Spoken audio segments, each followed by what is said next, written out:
atas Bapak pada hari ini. Mohon izin Pak, pada hari ini saya akan mewawancari Bapak tentang pengambilan keputusan. Berikan waktu saya Pak, sejenak Pak untuk mewawancari Bapak. Ya, silakan Pak, silakan. Yang pertama Pak, selama ini menurut Bapak bagaimana cara mengidentifikasi kasus-kasus yang merupakan dilema etika atau bukan moral Pak? Oke, terima kasih. Saya selaku pimpinan atau kepala sekolah ini, ketika ada permasalahan, saya sebagai pemimpin saya melihat dulu ya, dari sudut mana permasalahan ini yang harus benar-benar kita akan selesaikan. Olehnya tidak serta-merta saya langsung mengambil kebijakan. Ya, saya melihat dulu, saya identifikasi dulu dari sudut pandang mana masalah ini seperti apa dan bagaimana solusi. Jadi dilihat dulu masalahnya dulu ya? Ya, dilihat dulu, saya identifikasi dulu persoalan apa solusi yang terbaik untuk memecahkan masalah itu sendiri. Selama ini Pak, bagaimana Bapak menjalankan pengambilan keputusan di sekolah Bapak, terutama di kasus-kasus di mana ada dua kepentingan, di mana itu adalah sama-sama benar dan mengandung nilai kebijakan Pak? Oke, terima kasih. Saya selaku pimpinan dalam mengambil suatu kebijakan itu saya harus penuh dengan kehati-hatian. Tidak serta-merta selaku pemimpin langsung memutuskan dan mengambil suatu kewenangan saya, tetapi saya harus hati-hati, penuh bijaksana. Ketika kalau itu saya tidak bisa ambil solusi sendiri, maka jalan yang pertama yang terbaik adalah saya putuskan lewat rapat, sehingga kebijakan apa yang saya lakukan itu tidak berdampak, ada yang rugi, ada yang dibenarkan masalah itu. Jadi Bapak lewat forum rapat ya? Ya, dan forum rapat untuk meminta kepada guru memberi masukan sebagai pertimbangan untuk membuat suatu keputusan saya. Jadi mungkin itu seperti langkah-langkah ya Pak? Supaya tidak ada yang saya rugikan. Ya. Yang berikut Pak, hal apa saja sih yang selama ini Bapak anggap efektif dalam pengambilan keputusan pada kasus-kasus dilema etika? Yang pertama saya melihat dulu kasusnya apa yang terjadi. Ya, saya harus lihat dulu dari sudut mana masalah ini dan solusinya bagaimana. Saya harus mencari dulu solusi. Kemudian saya memutuskan, itu pun tidak saya putuskan sendiri. Hati-hati saya karena saya harus mengundang guru-guru walaupun tidak melalui forum rapat, tetapi minimal guru senior yang akan saya undang dapat memutuskan memberi solusi yang terbaik. Seperti itu. Jadi diajak guru senior yang bisa pendapatnya ya Pak? Berpendapat ya. Selanjutnya Pak, kira-kira menurut Bapak yang merupakan tantangan Bapak dalam mengambil keputusan pada kasus-kasus dilema etika Pak?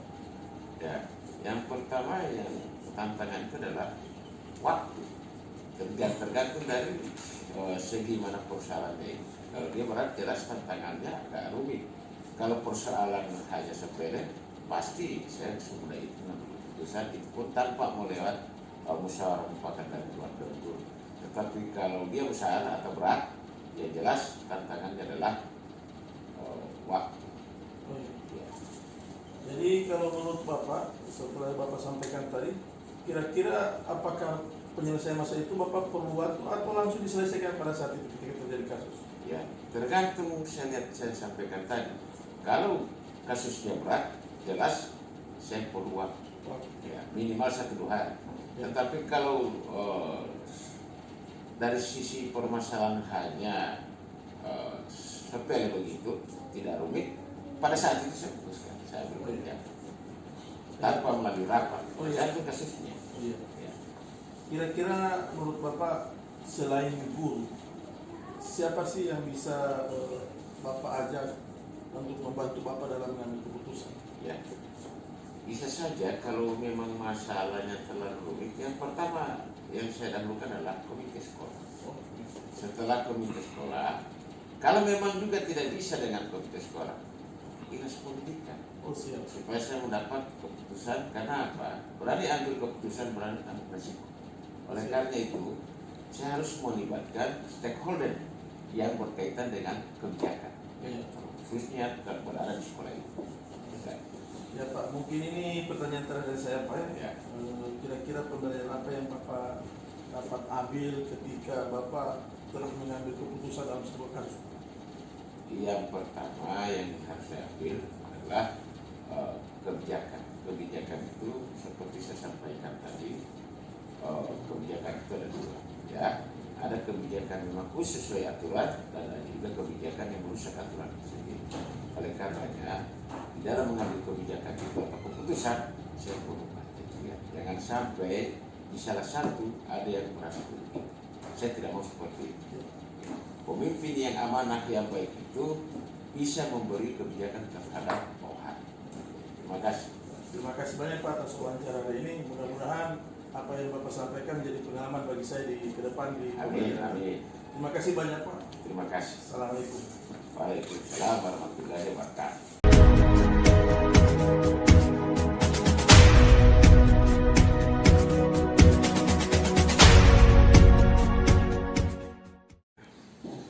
Assalamualaikum Bu. Waalaikumsalam warahmatullahi wabarakatuh. Mohon maaf sebelumnya Bu karena telah mengganggu aktivitas Ibu selama kegiatan pada hari ini. Perkenalkan Bu, saya Herman Latif, saya CGP Angkatan 8. Kebetulan kami itu diberi tugas untuk mewawancarai seorang pemimpin atau kepala sekolah dalam hal pengambilan keputusan Bu. Kan Ibu ini kan selama ini sudah berpengalaman Bu dalam mengambil sebuah keputusan. Jadi saya selaku guru juga ingin mencari tahu sih bagaimana pengalaman Ibu dalam mengambil sebuah keputusan. Mohon izinnya Bu. Iya. Selama ini Bu, kira-kira bagaimana cara Ibu mengidentifikasi suatu masalah, misalnya kasus-kasus yang pernah terjadi di sekolah, apakah itu tentang dilema etika atau rujukan moral Bu? Baik Pak Herman, kalau selama ini sesuai pengalaman saya, kita bisa mengidentifikasi masalah itu merupakan masalah merupakan rujukan moral atau apa yang tadi satu? Dilema etika Bu, benar Dilema versi etika. benar. Kita perlu memahami dulu apa yang dimaksud dengan rujukan moral dan apa yang dimaksud dengan dilema etika. Jadi kalau misalnya khusus untuk dilema etika sendiri itu pilihan yang lebih dari satu, kedua-duanya benar Iya, ya, kedua-duanya benar. seperti itu. Jadi yang kalau rujukan moral kan benar lawan salah. Kalau rujukan moral Ya. itu yang satu benar, yang satu jelas-jelas sudah salah. Ya. Tapi justru di yang salah itu ada ini tersendiri, Oh iya. ada magnet tersendiri. Selama ini Bu, bagaimana Ibu menjalankan atau mengambil keputusan bila kasus itu mengandung dilema etika atau yang satunya benar, yang satu juga benar? Itu seperti apa? Bagaimana cara mengambil Iya. mengambil keputusan yang dua-dua benar? Iya, sama-sama benar Bu. Nah, tentu kita mempertimbangkan kedua-duanya benar, tapi kita memilih mana yang paling apa ya? Yang paling ini. Biar cuma beda sedikit. Iya. Istilah sekarang 11-12. Iya. Jadi tentu kita pilih yang lebih, walaupun lebihnya hanya sedikit. Ya, jadi tadi kan Ibu jelaskan Ibu lebih melihat dulu mana yang lebih dipentingkan walaupun bedanya sedikit ya. Iya, walaupun perbedaan sedikit. Nah sekarang Bu, ketika kan Ibu kan sudah membedakan tadi mana yang lebih dipentingkan, di atas itu lebih dipentingkan.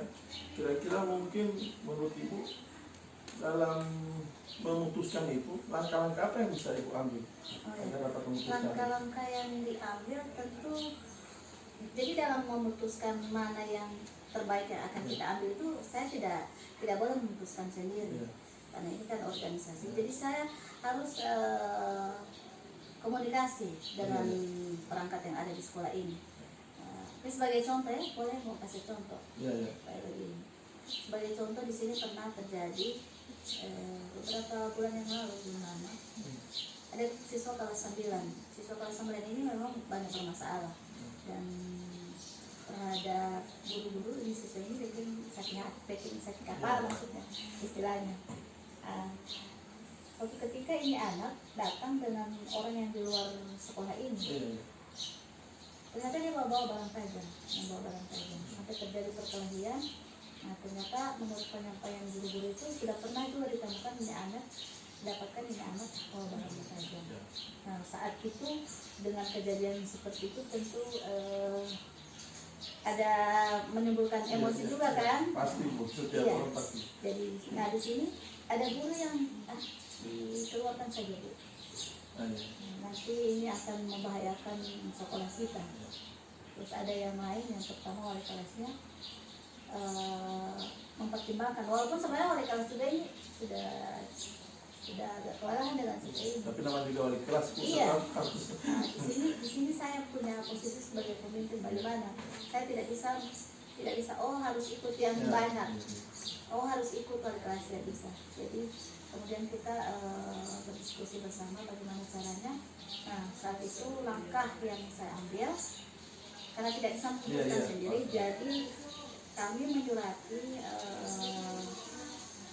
komite. Ya, jadi dari kesiswaan dari komite, kemudian orang tua siswa itu sendiri, kemudian kami di sini berdiskusi. Jadi ada ketua komite, ada orang tua, kemudian ada wali kelas, kemudian ada kesiswaan, kemudian ada dari BK. Iya. Nah, dari diskusi ini, dari komunikasi ini, ada terjadi kesepakatan bahwa anak ini tetap sekolah karena dia hanya tinggal 3 bulan, Iya. hanya tinggal 2 bulan saat itu. Jadi karena kelasnya jauh. Ya, karena kalau dikeluarkan tinggal sedikit kan. Ya. Jadi itu kesimpulannya. Jadi anak ini tetap sekolah dengan catatan orang tuanya yang selama ini agak kurang mendampingi diharapkan untuk mendampingi anak ini, mengawal anak ini. Alhamdulillah ada perubahan. Oh iya. Jadi keputusan itu diambil tidak serta-merta, harus ada komunikasi. Jadi itu merupakan suatu prosedur Bu ya. Jadi Iya, dengan termasuk langkah. guru, wali kelas, Iya. BK dan komite. Kira-kira menurut Ibu sebenarnya ketika kan sudah menyelesaikan suatu masalah itu lewat prosedur tadi Bu sampaikan tadi. Kira-kira menurut Ibu apa sih menjadi tantangan bagi Ibu dalam mengambil sebuah keputusan, apalagi keputusan ini benar lawan benar? Tantangan yang pertama itu bagaimanapun tidak bisa dihindari tentang rasa. Itu dulu kan, Iya, rasa tentang rasa. kasih sayang. Iya. Nah, kemudian yang kedua menghadapi perbedaan pendapat ini. Perbedaan pendapat ini itu tantangan. Tapi bagi saya, karena saya adalah pimpinan, apapun yang saya ambil selama itu masih melalui prosedur, apapun hasilnya tetap saya pegang teguh. Jadi kita tidak harus berpihak sama siapa. Oh, iya. Jadi harus kerjasama Bu dari Iya, kerjasama, kemudian komunikasi yang baik, kemudian tetap memandang hal yang positif. Oh, iya. Selanjutnya Bu, misalnya ada sebuah kasus Bu, misalnya kasus besar atau kasus kecil, kira-kira menurut Ibu keputusan itu diambil saat itu juga atau mungkin ada waktu yang diperlukan dalam menyelesaikan sebuah masalah? Tergantung jenis masalahnya. Ada masalah yang harus segera diatasi, ada masalah yang boleh ditunda. Masalah yang harus segera diatasi itu adalah masalah itu yang berkaitan dengan orang dari luar saja, jadi harus segera diatasi. Kalau mungkin masalah yang ada di sekolah, ada hal-hal tertentu yang memang di sekolah pun, di internal pun ada hal yang harus segera diatasi. Apalagi kalau yang menyangkut yang menyangkut ketersinggungan, kan namanya juga situasi kerja tidak lepas dari seperti itu. Dalam kita bekerja itu ada hal yang ada konflik maksudnya. Jadi tergantung jenis masalahnya. Jadi tergantung jenis masalah Bu. Iya. Jadi mungkin kalau yang ringan mungkin pada saat itu bisa diputuskan, Iya. mungkin yang berat mungkin pertimbangkan. Tapi yang berat juga terkadang justru kalau berat itu kalau tidak cepat diselesaikan justru akan ditunggangi dari yang lain-lain. iya, Ya. dari yang lain. Ya. Tadi kan Ibu sudah jelaskan ada komite, ada guru, ada mungkin dari kepegawaian di sekolah ini, mungkin siapa saja yang mungkin yang bisa membantu ibu dalam mempermudah dalam mengambil pupuk selain itu. Kalau sesuai pengalaman soal ini, jadi saya yang di sini dulu, yang membantu saya di sini, saya menghubungi wakil kepala sekolah. Kemudian misalnya menyangkut kesiswaan, saya menghubungi kesiswaan. Yang menyangkut masalah kurikulum, saya menghubungi kurikulum. Jadi saya yang pertama itu adalah perangkat-perangkat yang ada di sekolah ini, wakil kepala sekolah maupun urusan-urusan.